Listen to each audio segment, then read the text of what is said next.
Meskipun itu disiarkan lewat YouTube juga loh. Kan gereja sekarang iya, streaming kan. Iya, tapi siapa yang pas lihat pas pengumuman? Kan belum tentu. Iya. Tapi minimal untuk menghindari ya. Iya. Gitu. Tapi kalau misalnya terjadi kayak begitu gimana ya? Misalnya ya, saya ini pemberkatan di HFC gitu ya. Terus ternyata saya selingkuh dan saya menjanjikan enggak kok, kamu enggak saya selingkuhin gitu. Kamu akan saya nikahin gitu ya. Dia macak jomblo gitu, single ya kan. Terus dia ke gereja lain minta pemberkatan dan nah, mungkin gerejanya ini dan mungkin gereja yang B ini selain HFC ini filternya kurang gitu kan. Akhirnya bisa kelolosan gitu. Akhirnya pemberkatan. Nah, itu kan gimana ya? Kalau di catatan sipil tuh bisa kedetek ya? Nah, itu yang nggak tahu. Nah, lebih parah lagi kan gini. Kalau di kita nggak bisa ya, dia ke Las Vegas saja. Waduh. Nah, sana kan ada pernikahan instan begitu. Panggilkan beberapa saksi, atau kita bisa bayar sekian, selesai. Nah, jadi artinya memang yang penting bukan formalitas resmi tidaknya itu, tetapi niat awal untuk kumpul. Betul kumpul kebo. Kalau niat awalnya buruk ya. Sekarang menurut Gideon kan ada orang berkata begini, dari dulu sampai sekarang malingnya mesti lebih pintar. Lah ya betul. Iya. Ada ungkapan kayak gitu sih. Bener kan? Iya. Mengapa lebih pintar? Sebetulnya enggak lah. Satu langkah lebih jauh. Iya. Karena dia selalu mencoba. Iya, nah ini dulu ketahuan, kalau ini ketangkap. Cari cara baru terus yang yang belum pernah dijalankan orang. Mungkin dalam tanda kutip polisi atau regulasinya itu sudah mungkin beberapa langkah, tapi dia bisa satu langkah ke depan gitu ya. Karena dia akan tahu ini cara celah-celahnya mengejar seperti ini, nangkepnya kayak gini. Dipikirkan selalu terus. Iya. Kalau kuliah terus sampai S7. Betul kan? Ya akhirnya kejar-kejaran gitu ya antara maling sama polisinya ini. Jadi ketika ada niat nah itu. Iya. Oke. Anda sedang nonton kami di YouTube boleh ya, silakan di YouTube Live. Kami lagi YouTube Live maupun di Instagram Live di Bahtera Ide FM, dicari aja ya. Jangan lupa di subscribe. Jangan lupa juga live chat di sana boleh. Tapi kalau mau lebih private itu silakan di ini ya, di WA di 081183 kali 964. Saya Gideon Yusdianto lagi ngobrol dengan Pak Xavier Quentin Pranata ini soal perselingkuhan ini ya. Jadi mungkin zaman now itu orang tuh makin praktis gitu ya. Udahlah, I don't care soal admin lah. I don't care soal ini resmi atau nggak resmi gitu, karena cinta itu sudah membutakan segalanya gitu ya. Iya, bahkan ada yang berkata begini, hormon tertentu itu ketika kita kumpul akhirnya bisa meningkat. Ini kumpul apa dulu Pak? Kumpul resmi atau kumpul kebo? Loh, bukan selingkuh loh. Kumpul satu kantor, atasan bawahan, atasan sama sekretarisnya, kalau rekan sekerja, yang itu kan satu ruangan. Iya, itu kan kumpul-kumpul untuk situasi yang resmi, formal, nggak apa-apa, terbuka kan. Iya, tapi lama-lama bisa jatuh cinta. Nah, jatuh cinta tapi kalau nggak resmi itu loh, kumpul kebo kan. Kan repot, sambil ngetik. Tanya, kok kamu kelihatan sedih ya? Oh iya, istri saya ini sudah lama-lama membosankan. Oh iya, kalau gitu sama saya aja yuk, check in yuk. Boleh, itu terlalu cepat itu. Ya singkatnya kan begitu. Biasanya chemistry dibangun dulu. Saya itu beberapa hari ini tuh nonton loh Pak Xavier di Netflix. Itu kan dibuat serial ternyata yang Ipar Adalah Maut itu. Oh ya, itu karena kan dulu filmnya sukses. Ya, ternyata terus dilanjutkan. 45 episode Pak. Berapa? 45. Waduh, iya. Nah, itu jadi mengingatkan kita tersanjung yang 450 episode itu. Dan luar biasanya itu sutradaranya itu Hanung. Kok bisa? Hanung mau nangani film kayak gini-gini ya. Katanya gini, pasar adalah panglima. Iya, betul. Ya, kalau dalam perselingkuhan panglimanya apa ya? Cinta ya. Panglimanya ya perselingkuhan itu sendiri. Karena salah satu yang laku dijual. Iya. Ini miris sih memang ya, termasuk norma itu kayaknya sudah nggak bisa menahan, termasuk agama mungkin ya, sepertinya sudah nggak bisa menahan. Katanya kan begini, agama itu dijadikan benteng terakhir. Nah ternyata benteng terakhirnya jebol terus. Iya. Gimana pendapat Anda? Anda punya kisah Sebetulnya menurut Anda gitu ya, mungkin Anda sedang pernah ada di fase seperti ini. Yuk silakan Anda boleh sharing-sharing, diskusi ya. Dan nonton di Instagram Live. Nah, apa kabar ya? Nanti jangan komplain ya, waktu lagu itu di mute ya. Kena copyright nanti ya. sedang dicari akalnya gimana waktu lagu ini ya. Jadi waktu lagu itu mute. Jadi jangan komen di YouTube, di Instagram. Kok nggak ada suaranya? Ya jelas nggak ada suaranya. Kalau ada suaranya nanti kena copyright gitu ya. Tapi waktu kita talk session lagi ngobrol gini nyala. Nah, Anda bisa ikut diskusi ya. Anda bisa ikut live chat di YouTube Live di Bahtera Ide FM. Silakan di subscribe. Belum subscribe silakan ya di YouTube Live-nya. Juga Anda bisa nonton di Instagram Live. Instagramnya itu di Bahtera Ide FM ya. Oke, di private chat juga boleh di WA ya 0811 83 kali 964. Nah, kalau sudah begitu ya Pak ya, misalnya terjadi perselingkuhan, menurut Anda obatnya itu gimana? Ini katakan sakit lah ya. Ya, salah satu yang paling mujarab adalah menyadari kalau itu salah. Ya sebelumnya adalah menyadari kalau memang ada perselingkuhan itu. Seringkali kan kita denial ya. Enggak kok, itu hanya sahabat. Nah, kalau sahabat kok dianterin pulang setiap malam? Oh, ini maksudnya kita itu harus menyadari signal itu gitu. Iya. Kok saya makin lama makin deket ya? Kok makin banyak intens hubungan kita gitu. Ada banyak hal-hal yang harusnya kita tuh nggak lakukan loh. Betul. Kalau cuma berteman gitu ya. Iya, karena gini, beberapa psikolog juga mengatakan kalau curhatnya itu semakin private, kemungkinan jatuh dalam perselingkuhan semakin besar. Kalau pembicaraannya seputar masalah kerja, seintensif apapun ya nggak masalah. Nah, jalan pembukanya kan urusan kerja Pak biasanya kalau itu cinlok ya misalnya. Lama-lama urusan dapur. Lama-lama urusan istri yang bencekno. Jadi katanya dari dapur ke kasur. Itu bikin buku itu Pak, dari dapur ke kasur. Bagus tuh diksinya ya. Dari bikin hancur. Bikin hancur ya itu. Aduh, jadi itu kita punya self control gitu artinya ya. Ini udah di luar batas loh ini gitu. Sebetulnya bukan hanya self control. Apa itu? Tahu red flag. Tapi repot Pak, kalau udah namanya cinta itu. Nah, cinta apalagi selalu muncul ketika ada red flag kan. Bukan refleks, tapi red flag. Ya, sensitivitasnya itu udah berkurang apalagi kalau pasangan itu mengecewakan. Oh iya. Iya kan. Karena gini, kita menutup diri terhadap pasangan sah dan membuka terhadap pasangan yang tidak sah. Nah itu kan bahayanya di situ. Jadi gini Pak, misalnya ini kita batasi kalau gitu dalam lingkungan kerja lah ya. Untuk tahu gitu batasan mana. Oh, kalau yang begini-begini itu jangan loh gitu loh. Oke. Kamu udah punya pasangan yang sah gitu. Memang ada guyonan. Semobil berdua gitu nggak boleh. Tergantung. Kalau di kantor memang disuruh nagih utang. Nah, itu susah. Ya, kalau untuk urusan profesional ya memang susah. Misalnya apa pakai 2 mobil. Kalau yang satu duduk depan, satu duduk belakang. Nah, itu yang kan depan aneh. dijadikan sopir. Iya, kesannya kan gitu. Jadi memang kontrol terbaik sebenarnya dari diri kita sendiri sih.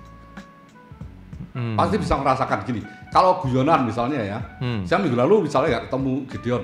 Waduh, nggak ketemu seminggu aja kangen ya. Nah, ya orang nggak berpikir gila saya selingkuh dengan you, betul kan? Karena kata kangen itu kan akhirnya bisa jadi diobral ya. Guru yang cuti lama kemudian, hai kalian, aku kangen loh sama kalian. Nah itu kan ya hal yang wajar. Iya. Nah tapi kata kangennya lama-lama bermakna dalam, nah itu. Iya kangen itu kan netral ya, kalimat netral kan. Tapi kalau nggak ketemu istri nggak kangen, nggak ketemu rekan sekerja jadi kangen pol, terbayang-bayang tiap malam. Wah itu udah warning berarti ya. Nah kangennya ya udah tahu kan, akhirnya kan kita sendiri bisa ngerasakan pengukurannya yang sulit. Gitu. Kangen yang salah alamat ya. Oke. Ini menarik sekali pembicaraan soal perselingkuhan kali ini ya. Anda bisa sekali lagi join di YouTube ya. Anda di mobil misalnya next misalnya nggak di mobil mau nonton YouTube live silakan nih. Kami lagi live ya di YouTube. Kami juga lagi live di Instagram ya. Jadi silakan yang mau ngechat boleh di situ juga. Lagi nonton kami siaran berdua di sini. Jadi nggak cuma audionya tapi visualnya. Nah, Pak Safir gimana? Itu ada ini loh. Bajunya radio lain. Gimana? Itu loh bajunya radio lain ini. Nah, mereknya. Udah jangan dilihat. Oh iya. Nah kan nggak sadar soalnya ini juga pemberian gitu kan. Kayak gini juga kode keras untuk dikasih Bahtera Yuda kayaknya. Itu kode keras perselingkuhan. Iya. Saya nggak sadar juga tuh. Lah makanya itu ya kan. Kadang-kadang perselingkuhan tuh masalahnya nggak sadar gitu loh. Ambil kaos gitu aja. Bener, tadi saya ambil kaos dan saya itu punya kebiasaan begini. Kalau ambil yang paling bawah. Soalnya yang paling atas itu baru dicuci disetrika. Nanti itu lagi dan ini tumpuan sudah puluhan kan. Ambil yang paling bawah. Nah ini nggak tahu kalau ini ternyata perselingkuhan radio. Kita bahas perselingkuhan, dia berselingkuh secara radio. Kalau ini televisi nggak apa-apa. Lah nggak apa-apa ya kan. Radio jangan. Bukan segenre soalnya. Nggak apple to apple. Ini apple to apple ini ya. Saya baru sadar ketika you ingatkan. Saya kira apa lupa kancingnya atau gimana gitu. Itu logo radio lain. Ada kalau nonton di YouTube Anda bisa lihat ini.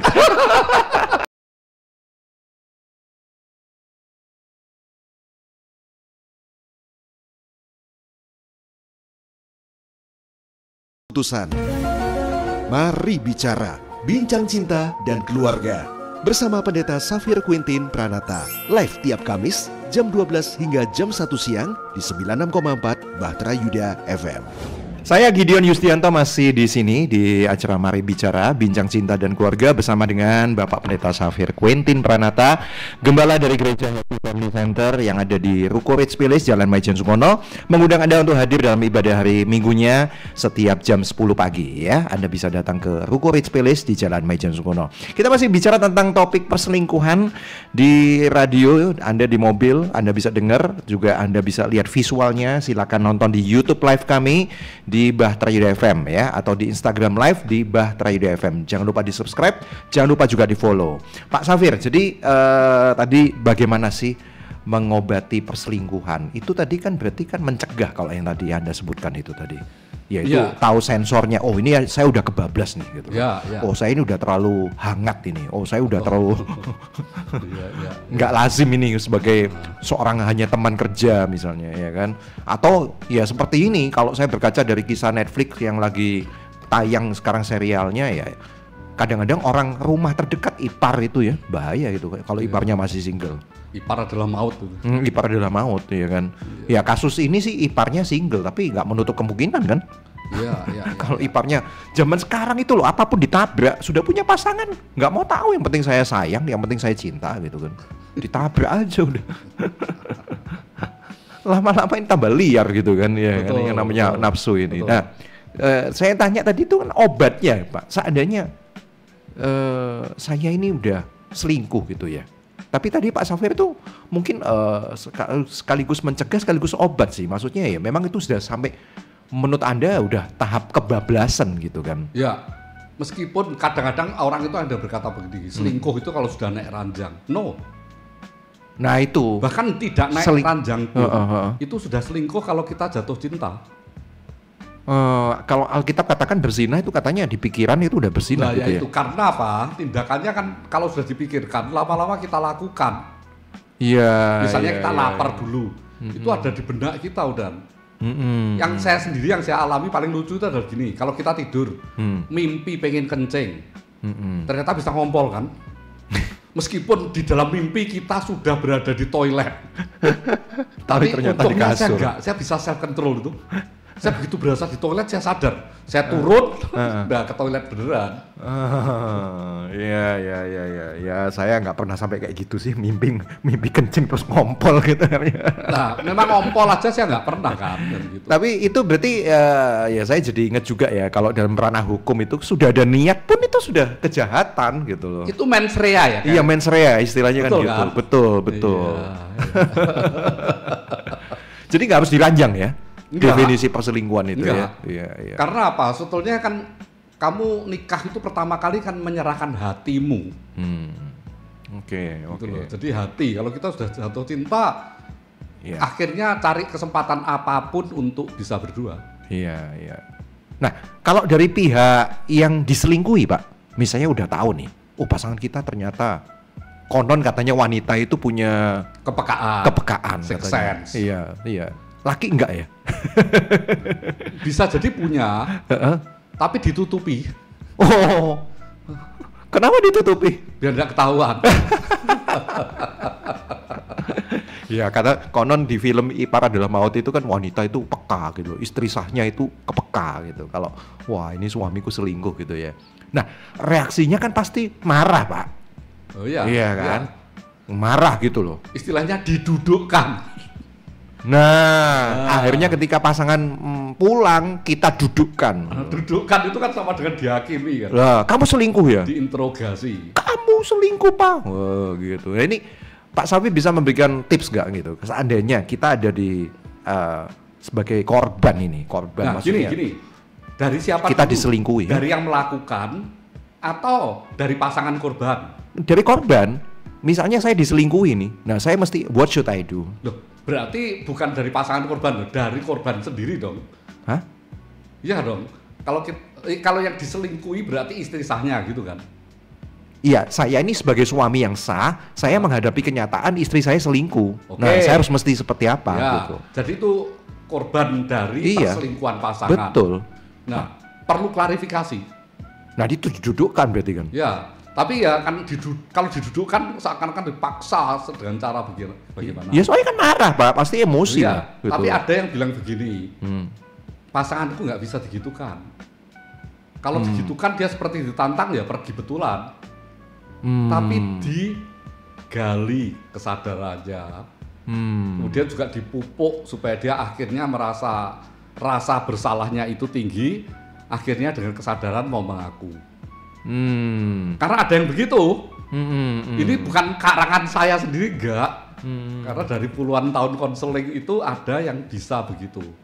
Nah, ini menurut Anda gimana? Ayo silakan, Anda bisa ikut interaktif, ayo dong ya, chat di live chat di YouTube kami. Di YouTube subscribe di Bahtera FM, itu ada banyak podcast di situ ya yang bisa Anda lihat juga. Tapi kami mencoba untuk nge-live kali ini di YouTube live dan juga di Instagram ya, kami nge-live di @bahtera.fm, silakan ditonton. Mau ngechat di situ boleh, tapi kalau mau lebih private silakan lewat WA ya di 0811 83 kali 964. Anda punya pengalaman nggak soal perselingkuhan ini? Maksudnya cara obat paling manjur menurut Anda, obat paling ampuh untuk menyelesaikan kasus perselingkuhan itu gimana ya? Silakan Anda bisa WA di 0811 83 kali 964, itu private ya. Saya nggak menuntut Anda harus menyebut nama, nggak usah pakai nama, rahasia aja, NN ya.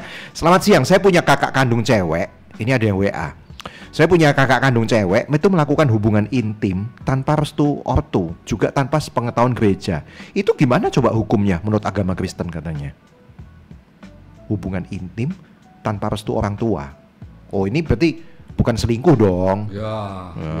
Tanpa restu orang tua. Seks pranikah gitu.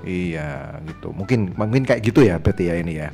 Hubungan intim tanpa restu orang tua, tanpa sepengetahuan gereja. Itu gimana hukumnya? Ya, hukumnya tetap tidak boleh. Itu bukan hanya hukum gereja kan. Itu secara pengadilan pun juga nggak boleh kan begitu. Kalau itu jelas dan tegas. Kalau ketahuan. Nah, kalau nggak ketahuan. Enggak. Boleh dan nggak boleh itu soal ketahuan atau nggak ketahuan tetap nggak boleh. Hanya dilakukan atau enggak. Nah, kalau ketahuan dan tidak itu bicara soal konsekuensi sebetulnya. Ya, kalau sudah ada konsekuensi, kalau ketahuan kan ada hukum. Nah, ini mungkin hukumnya gimana? Betul kan? Tapi kalau nggak ketahuan kan tidak ada konsekuensinya.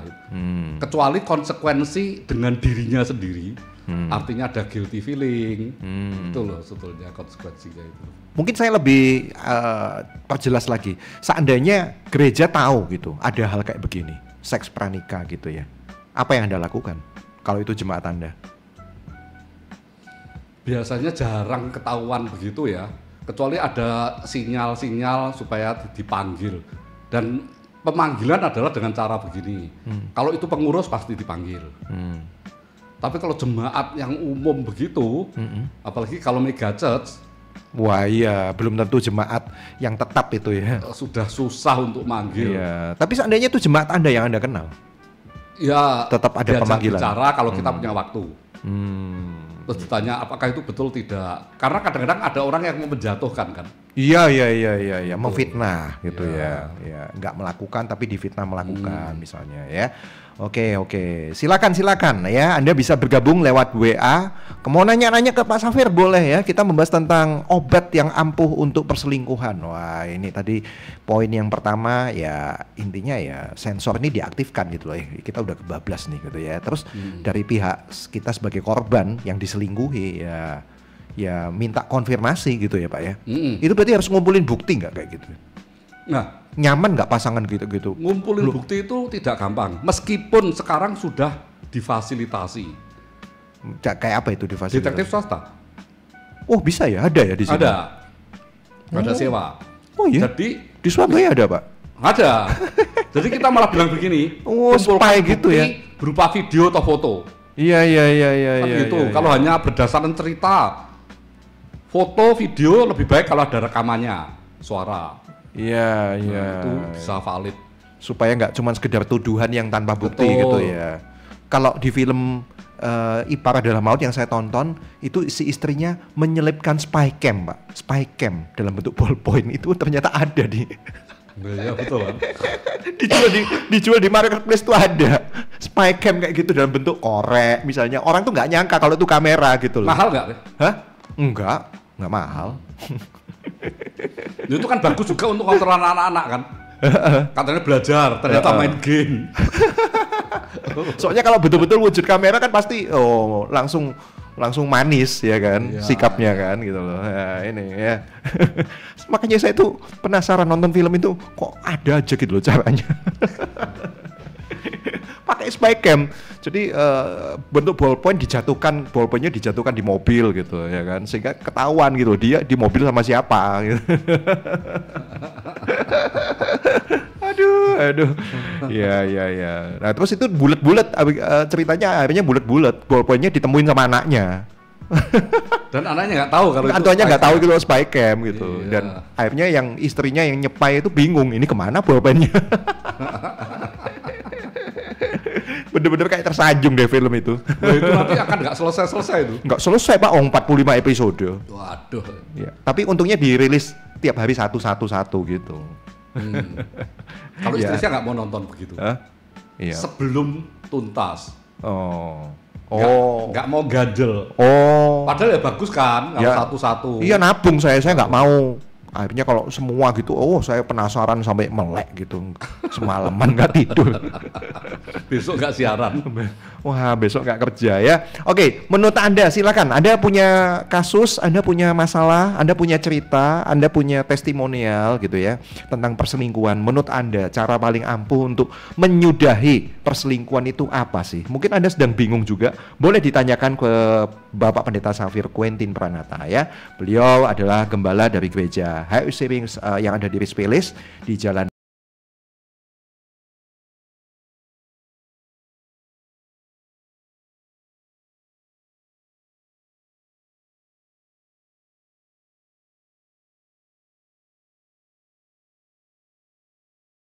tangganya, atau ya memang ada kan Pak, memang model-model kayak playboy, playgirl gitu ya kan ada Pak. Ya, memang nakal gitu. Ya safe haven sih. Hah? Apa itu namanya? Ya tempat yang paling nyaman, kita tampil apa adanya tanpa make up, kelihatan jelek versi kita, kita kan nggak peduli. Tapi begitu di publik, wah kita langsung menata diri dengan baik. Iya. Semua kita jaga, ngomong pun kita halusin. Ya seperti yang kadang-kadang saya juga lihat gitu ya. Justru kadang-kadang itu kok saya tuh malah ini kayaknya nggak kayak gitu deh gitu. Kita lihat di sosial media, nampaknya harmonis gitu kelihatannya. Ya kan? Sehingga ada yang guyonan kan kalau di foto, ayo pura-pura bahagia. Nah itu loh. Nah itu. Katanya ya jahatnya untuk ditampilkan. Jahatnya sosial media tuh kayak gitu kan.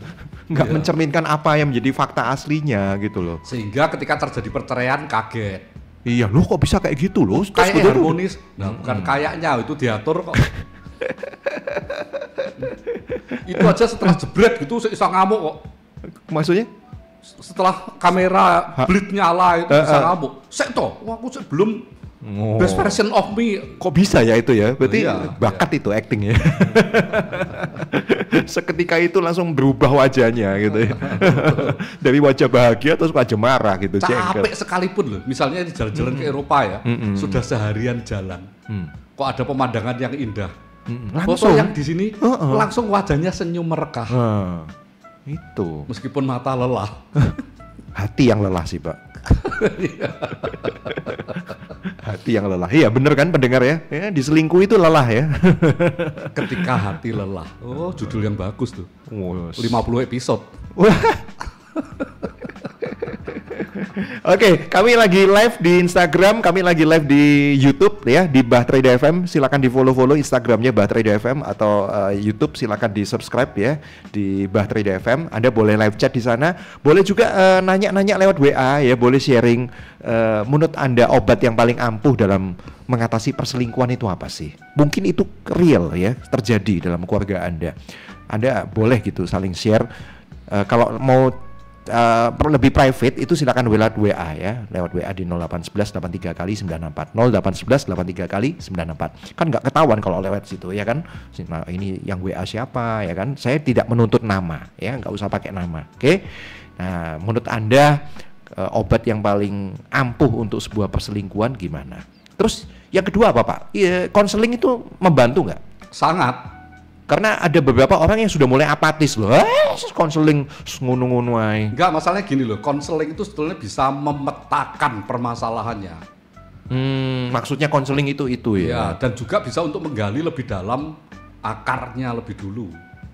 Itu kalau mau pasangan terbuka lah, kalau enggak. Masalahnya gini, ya saya selalu ngomong bahwa ruang konseling itu seperti ruang praktek dokter.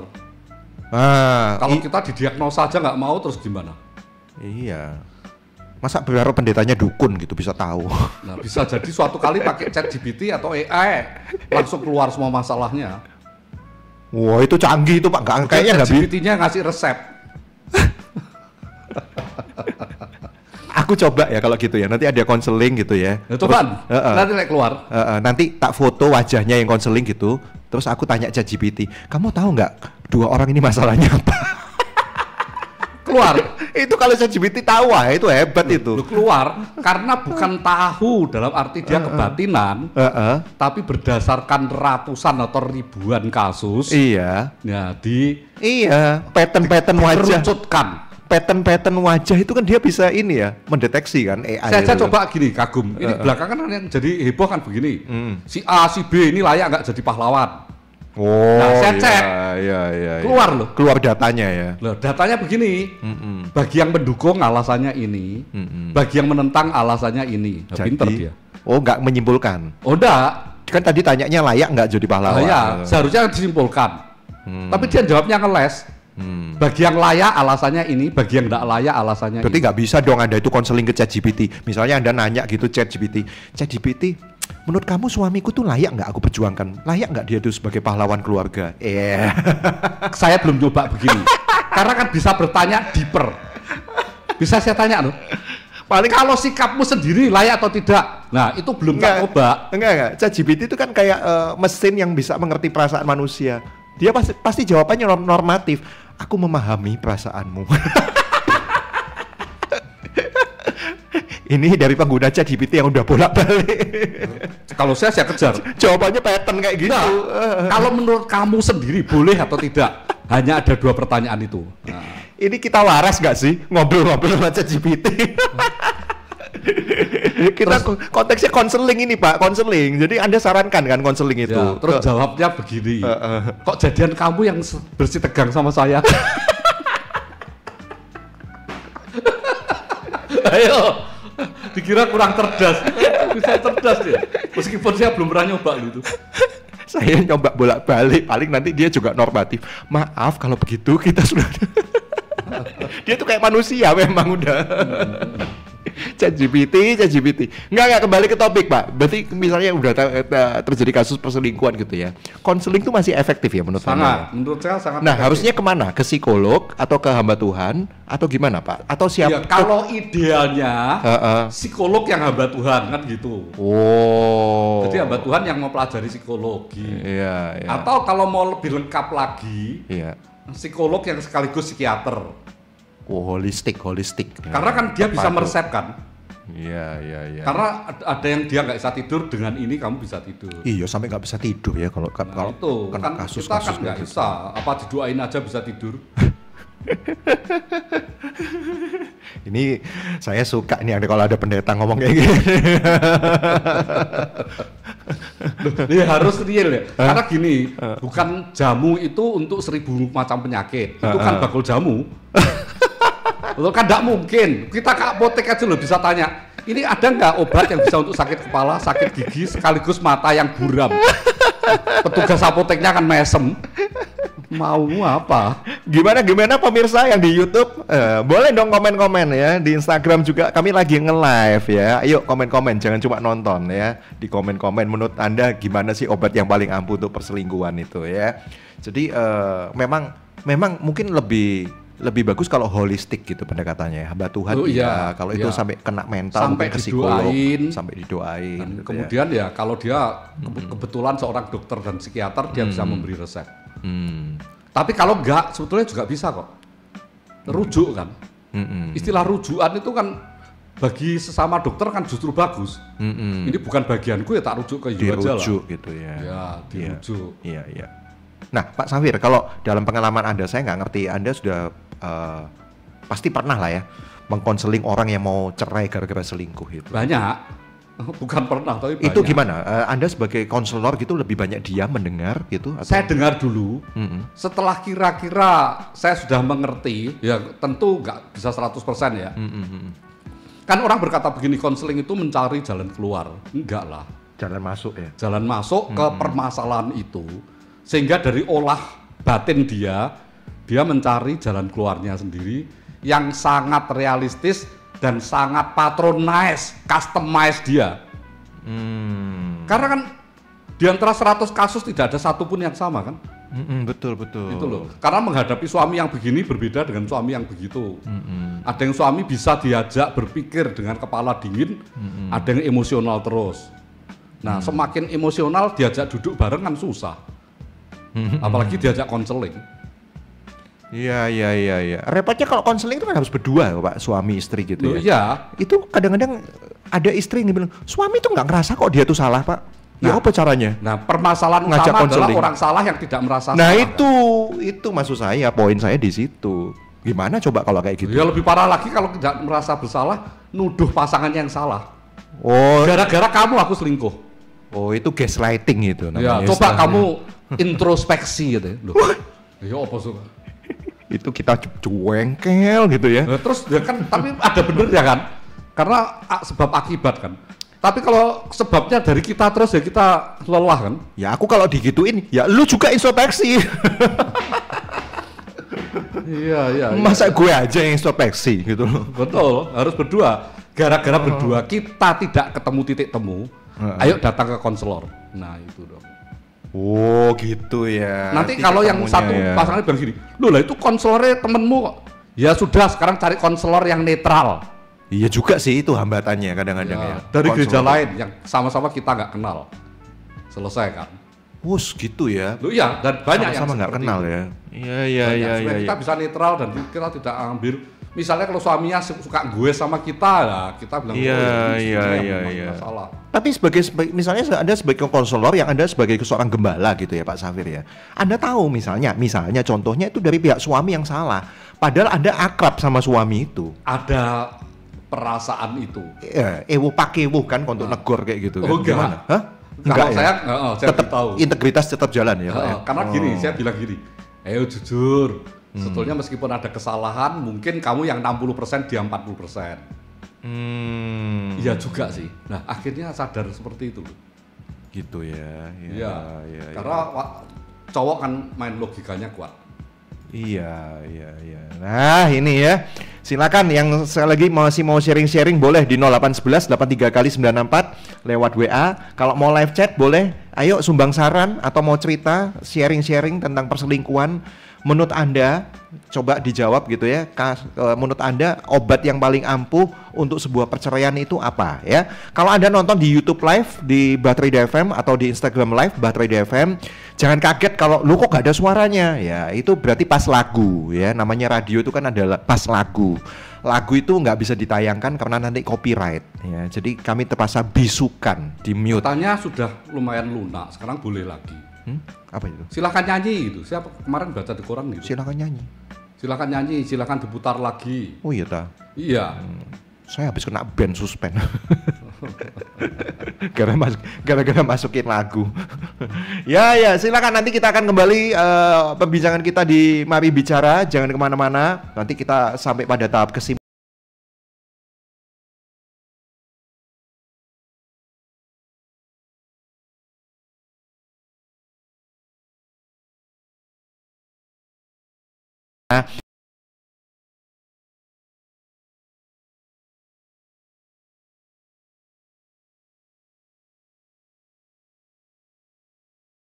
Dan keluarga bersama Pendeta Safir Quintin Pranata live tiap Kamis jam 12 hingga jam 1 siang di 96,4 Bahtera Yuda FM. Iya Pak Safir, dalam Anda tadi katakan ya salah satu obatnya kalau terjadi perselingkuhan ya konseling. Itu ya dengan menyadari bahwa ya kedua belah pihak butuh konseling gitu, butuh konselor gitu ya. Nggak cuma salah satu aja. Betul. Gitu. Dan biasanya tuntutan ketika habis konseling itu kan ya sudah, kamu selesaikan hubungan itu gitu, putus sama si dia itu, sama si WP Gombel itu. Ada tuntutannya kan pasti sih. itu kan. Hah? Ada tahapannya. Gimana itu maksudnya tahapan? Tahapannya kalau dari saya ya, itu biasanya suruh introspeksi lebih dulu. Bagian apa andil saya yang membuat pasangan selingkuh? Supaya tidak asal tuduh, tidak asal begitu. Nah setelah itu adalah tahapan penyelesaiannya. Kalau itu tidak ada tahapan, tidak ada timelinenya, ya percuma, itu hanya curhat. Timeline ini mengenai deadline gitu. Oh iya. Deadline untuk apa? Masalah ini tuntas. Memberesin diri sendiri. Dan kalau deadline-nya untuk putus, ya secepat mungkin. Ya pasti itu yang diharapkan oleh pasangan yang sah kan, bahwa ya kamu tuh cepet udah ayo di blok itu nomor kontak WA-nya. Nah, udah nggak usah WA-WA. PR-nya adalah begini. Ketika saya blok, sikapmu berubah nggak? Ya, itu kan memang bukan masalah ngeblok nggak ngeblok WA sih. Ya, karena gini, WA di blok. Kita selingkuh gara-gara teman curhat dia dengerin, yang situ enggak. Nah begitu kita blok, kita cerita, dia tetap nggak didengerin. Itu kan bikin jengkel, meskipun tetap salah selingkuhnya. Karena aksi yang dilakukan terhadap respon yang salah ya tetap salah kan. Jadi artinya dari diri masing-masing, dari diri kita sendirilah yang akhirnya kita kontrol bahwa benar tidak benar. Kalau saya salah ya pihak saya yang berhenti, pihak sana yang salah, apa yang dia salah dia yang berhenti. Oh, berhenti. Fairnya di situ. Berhenti melakukan kesalahan masing-masing. Nah, gitu ya. Terus mengapa harus ada konselor? Karena konselor diharapkan memang tidak mungkin bisa jadi hakim yang adil, itu susah. Mengapa? Karena dia tidak mengerti 100% masing-masing kan. Tapi minimal dengan ada orang di tengah itu, ya kalau tinju coba dibiarkan tinju dua orang dilepaskan. Babak belur. Nah kan gitu. Tapi kalau ada rule of the game-nya kan dikatakan, stop ya, jangan interupsi. Suami belum selesai cerita. Atau stop, ini istrimu belum selesai bicara. Jadi nanti kita nggak selesai-selesai kalau caranya seperti ini. Iya. Saling interupsi hendaknya dikurangi. Iya. Ini ada WA, kata papa saya agar dapat memulihkan perceraian suami istri cuma satu caranya, yaitu doain Tuhan Yesus selalu memberkati dan menjamah hati keduanya sampai tobat otomatis atau sampai maut memisahkan. Katanya gitu katanya ya. Ya kuasa doa itu tetap kita percaya gitu. Iya. Tapi kan ada step-step yang harus dilakukan secara teknis gitu. Yang kita bahas di sini gitu ya. Karena tidak semua itu obat yang tercanggih pun, terpaten pun belum tentu cespleng. Ya. Pak, itu kan ketika konseling gitu ya, tadi Anda katakan bahwa menetapkan deadline gitu. Iya. Nah kalau misalnya deadline itu pun akhirnya diterabas, maksudnya nggak ada penyelesaian, gimana Pak kayak gitu? Kan gantung terus kayak gitu-gitu. Oh, kan kalau gantung terus berarti memang tidak mau diselesaikan. Kalau saya akan tegas seperti itu. Dan akhirnya berarti Anda tidak mau diselesaikan. Mungkin ada konselor lain yang bisa lebih memahami Anda. Itu keras ini kepala. Bukan musir halus enggak. Keras kepala itu berarti ya. Oh iya, kan kayak gitu. Loh kita sudah diberitahu ya, jangan. Nah kamu terus, nah padahal itu satu-satunya obat yang bisa kita lakukan. Ya, kalau pakai muter jauh kan, misalnya gini, kalau mau ke Malang lewat mana? Lewat jalan tol. Boleh nggak saya lewat Banyuwangi? Karmu dewe iku. Ya boleh, tapi kamu datangnya minggu depan. Kan begitu. Misalnya ini kamu pakai apa? Pakai pesawat. Kalau saya jalan kaki, nah tawar-tawar yang begitu kan. Iya. Kalau gini misalnya yang di konseling, kan. Kalau yang di konseling misalnya, ya karena gantung nggak ada penyelesaian masing-masing apa ya, nggak ada jalan keluar. There's no other way than to say goodbye. Ting tung ting tung ting tung ting tung. Ersa Play lagunya. Ruwet kalau yang kayak gitu. Maksudnya mau cerai? Iya, ya sudah. Ya sudah. Sudah, dan mau cerai pun pilih kata-kata yang kayak so good gitu. Hah? Kata-kata yang ditampilkan di Instagram begitu indah, padahal ya enggak. Ah, itu Anda nyindir yang itu, selebgram itu. Ya enggak, kan tidak harus di situ. Enggak, seandainya Anda diperhadapkan dengan konselor 2 orang suami istri yang mengalami kasus perselingkuhan yang konseling terus akhirnya mereka pingin cerai itu gimana? Anda diduduk sebagai seorang konselor itu gimana? Saya bilang gini, sebagai konselor yang mewakili gereja, saya tetap tidak setuju. Oh, mantap. Nah, kan itu batasan saya, batasanmu kamu terabas kan. Iya. Cari konselor lain sana ya. Iya. Bukan ngusir, tapi ya tetap harus ada ketegasan yang disampaikan kan Pak. Gitu loh. Betul. Kalau enggak terus gimana? Batasannya di mana? Oh saya juga nggak ada batasan kok. Ya terserah situlah. Nah itu namanya curhat kalau itu. Curhat kadang-kadang kan cuma butuh didengar, nggak butuh solusi. Ya. Nah butuh didengar aja masih mending. Nah terus? Butuh dipahami. Kemudian dimaklumi. Itu nggak bisa itu kalau ya kalau itu situ, ya. Ya memang tidak ada. Kayak kamu yang terpaksa deh melakukan itu. Nah, inilah ruwet ini. Itu kalau ada pendeta kayak gitu sesat. Aduh. Ya sudah. Ini kita udah jam 1 lebih nih, asik ngobrol soal perselingkuhan ini ya. Jadi Anda nanti bisa ketemu lagi Kamis ya, ketemu di YouTube Live di Bahtera FM, ketemu juga di Instagram di Bahtera FM. Jangan lupa di-follow, jangan lupa di-subscribe ya. Kita akan doa Pak Safir untuk menyudahi acara ini. Bapak, kami percaya bahwa sejak kejatuhan umat manusia Adam dan Hawa, kami memang tidak terlepas dari dosa-dosa lanjutan.